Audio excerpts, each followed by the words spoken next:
Here's an idea. What if you never had to buy a light bulb again? Instead, you lease light, like you lease a car or an apartment. It's just one idea that's part of the circular economy. Before we can understand the circular economy, well, it helps to define the linear economy. Most organizations today operate in the linear economy, which is based on a take, make, and dispose model.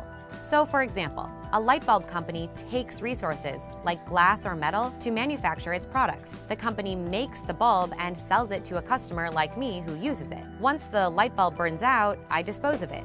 It's likely neither the company nor I will ever see that light bulb again. For a light bulb company to make money in the linear economy, it tries to buy materials for the lowest cost possible and to sell as many bulbs as possible. This model operates as if there are infinite resources, like glass or metal, in the world. But you and I know that's not the case. That's why the circular economy treats materials like they're finite. A company in the circular economy doesn't just recycle products, but maintains ownership of them all along. So the model looks more like this: make, use, and return. Let's go back to the light bulb example. Instead of buying bulbs, this office in London leases its light from Philips Lighting.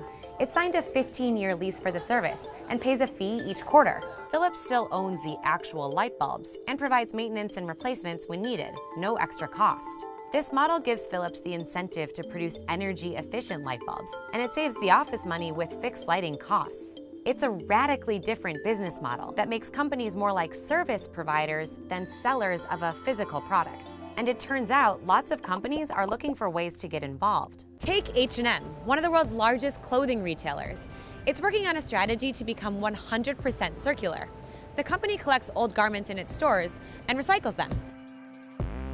Since 2013, H&M says it has gathered more than 55,000 tons of fabric to reuse for new garments. Some governments are getting on board with the circular economy too. The European Union adopted an action plan in 2015 aiming to make supply chains, you guessed it, more circular. This includes everything from production to consumption, repair and manufacturing, and waste management. The point isn't just to become more green and create environmental benefits, there could be economic benefits too.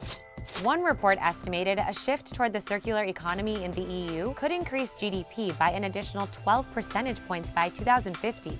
But moving from the linear economy to the circular economy also brings costs. Companies would need to redesign their supply chains and products in order for them to be used again and again.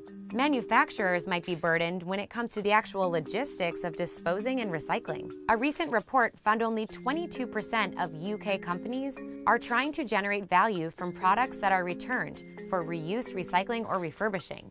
It's estimated the cost of transitioning to a fully efficient reuse and recycling system across Europe could be as much as 108 billion euros, roughly $130 billion.